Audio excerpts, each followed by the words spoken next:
Hai teman-teman, hari ini kita akan membahas sebuah materi yang ada di dalam matematika diskrit.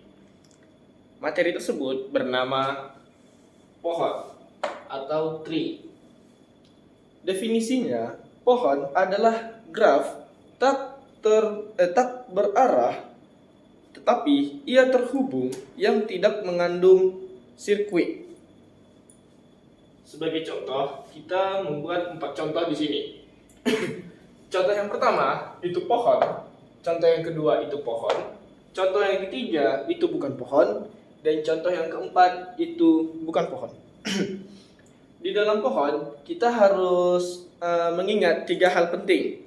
Yang pertama, tidak ada jalan untuk putar kembali. Yang kedua, semuanya saling terhubung. Dan yang ketiga itu tidak ada perulangan atau looping. Kita lihat di gambar nomor 1 itu semuanya saling terhubung dan tidak ada looping dan tidak ada juga jalan untuk putar kembali. Kita lihat A ke B itu terhubung, A ke D itu terhubung, C ke D itu terhubung, D ke E itu terhubung juga, dan D ke F itu terhubung dan tidak ada looping. Kita masuk ke contoh nomor 2. Itu A ke B dia terhubung, A ke F dia terhubung, E ke C itu terhubung, D ke F itu terhubung. Jika teman-teman lihat itu terlihat seperti sebuah looping, tetapi itu bukan sebuah looping.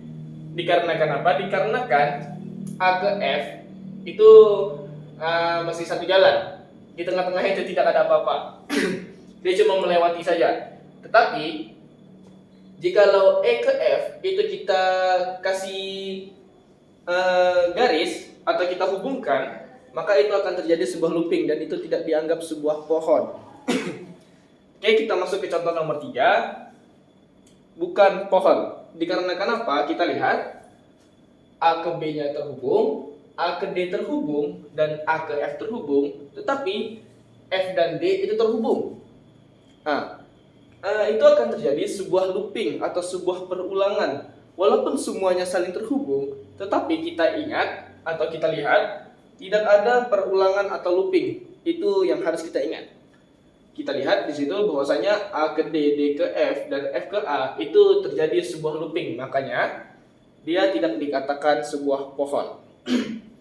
Kita masuk ke contoh nomor 4. Yang di contoh nomor 4, kenapa itu dikatakan tidak pohon, padahal di situ tidak ada looping dan tidak ada jalan untuk putar kembali?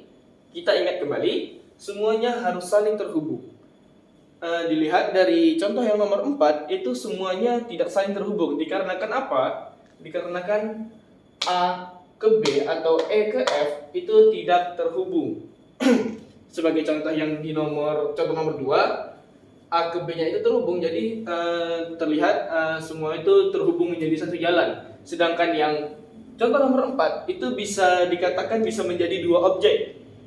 Objeknya nanti seperti ini.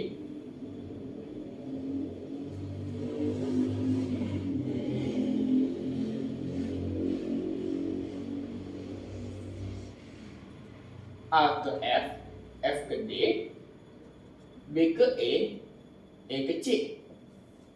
Jadinya seperti ini. Tidak ada yang menghubungkan antara dua objek tersebut. Dikarenakan itu, yang contoh nomor 4 itu tidak dikatakan pohon. Kita buat satu contoh. Satu contoh pohon dan satu contoh bukan pohon.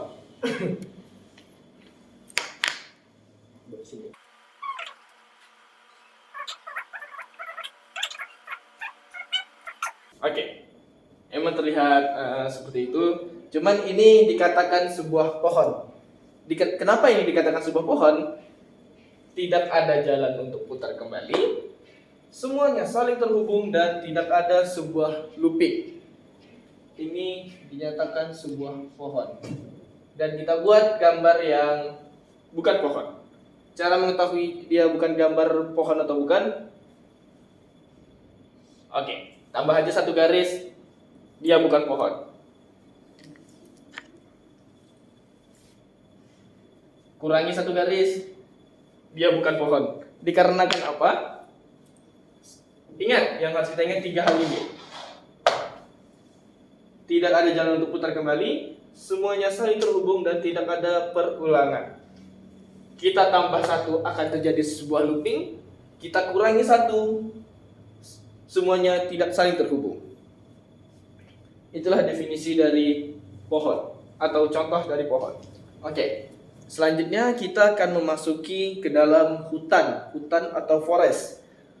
Hutan atau forest adalah kumpulan pohon yang saling lepas atau graf tidak terhubung yang tidak mengandung sirkuit. Setiap komponen di dalam graf terhubung tersebut adalah pohon. Oke, sebagai contoh kita akan menggunakan 3 contoh ini.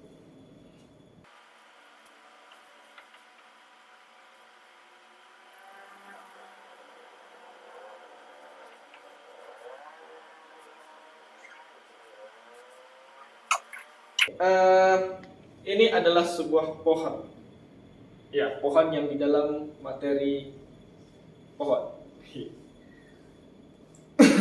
Ini disebut sebagai hutan.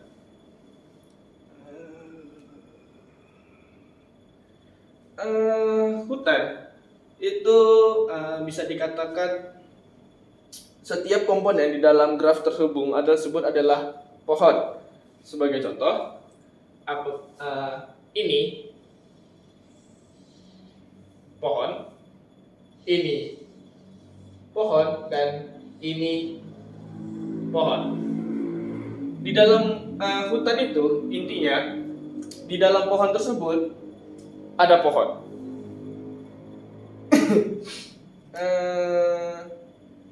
Di dalam contoh 3 ini itu terdapat 3 buah pohon. Oke, sebagai contoh ini tadi, ini dalam 1 pohon ini terdapat 3 pohon lagi. Yang contoh nomor 2, ini sebuah pohon. Ini bisa jadi sebuah pohon. Ini juga bisa menjadi sebuah pohon. Sama dengan yang sebelahnya. Ini bisa menjadi sebuah pohon. Ini bisa menjadi sebuah pohon. Dan ini bisa menjadi sebuah pohon. Berarti intinya hutan atau forest itu adalah sub E. Intinya hutan itu adalah sebuah pohon yang di dalamnya ada pohon lagi. Kita akan membuat contoh. Oke. Sepertinya aja kita bikin seperti huruf Y. Ini sebuah pohon. Ini sebuah pohon. Ini juga sebuah pohon. Bisa. Itu bebas dari kitanya. Kita mau bikin berapapun jumlah apa itu. Intinya hutan itu adalah pohon di dalam pohon. Intinya jika kalian membuat pohon di dalam pohon tersebut, jika kita lihat atau kita bagi-bagi, itu akan terdapat sebuah pohon lagi. Seperti itu. Oke. Baik, selanjutnya kita akan memasuki ke dalam sifat-sifat pohon. Di sini saya akan menjelaskannya menggunakan sebuah contoh.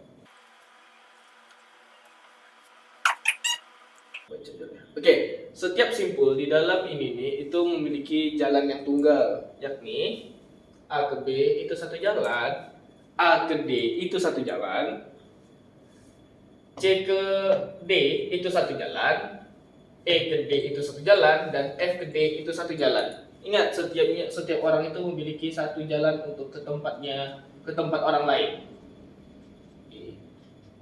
E, F.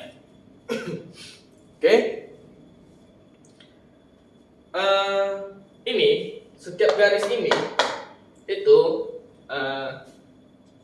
M dikurang M sama dengan N dikurang 1. Maksud rumus ini adalah jumlah garis ini itu akan sedikit kurang 1 dari titik-titik yang ada. Sebagai contoh, titiknya ada 6, itu garisnya maka akan ada 5. 1, 2, 3, 4, 5. Apabila kita melanggar rumus tersebut, kita buat menjadi M sama dengan N ditambah 1, maka akan terjadi sebuah looping. Dimanapun kalian menambahkan hal tersebut akan terjadi sebuah looping. Mau ke C ke E akan terjadi sebuah looping, E ke F akan terjadi sebuah looping, dan B ke D itu akan terjadi sebuah looping. Mau bagaimanapun kalian melanggar rumus tersebut, mau kalian tambahkan 1, kalian kurangi 2, itu tidak akan bisa. Rumusnya akan tetap M sama dengan N dikurang 1. Setelah itu sifatnya selanjutnya yaitu tidak terjadi sebuah looping. Yang seperti kita katakan yang pertama tadi, yang paling harus kita ingat itu di pohon itu ada 3. Tidak ada jalan kembali, semuanya saling terhubung, dan tidak ada looping.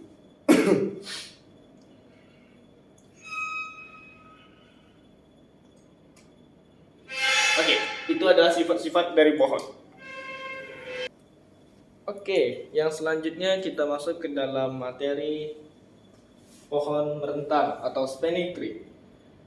Di spanning tree, untuk mendapatkan pohon merentang atau spanning tree, kita harus memutus sirkuit di dalam graf. Contohnya seperti ini. Apabila kita mendapatkan seperti ini, kita harus memutuskannya. Sebagai contoh, kita bisa memutuskannya bisa menjadi seperti ini.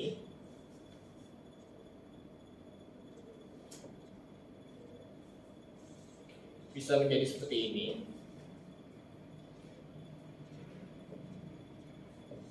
Bisa menjadi seperti ini. Dan masih banyak lagi.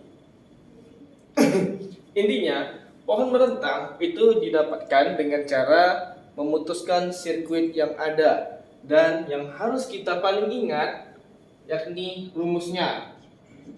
Rumusnya itu M sama dengan N dikurang 1. Kita lihat jumlah dari titik dan garisnya. Di sini ada 1, 2, 3, 4. Terdapat ada 4 titik dan garisnya 1, 2, 3 pas. Intinya gimana? Intinya garisnya ada 3, berarti titiknya ada 4. Ingat, garis ini tidak akan pernah melebihi dari titiknya atau gapnya. Apabila garisnya melebihi dari sebuah titik, maka akan terjadi sebuah looping. Dan ya, seperti itulah materi-materinya. Baik, lebih dan kurangnya saya mohon maaf. Inilah yang bisa saya jelaskan atau saya berikan ilmunya kepada teman-teman. Dan jikalau ada teman-teman yang kurang paham, bisa bertanya lagi. Ya, dari manapun itu. Oke, lebih dan kurangnya saya mohon maaf. Saya akhiri. Wassalamualaikum warahmatullahi wabarakatuh.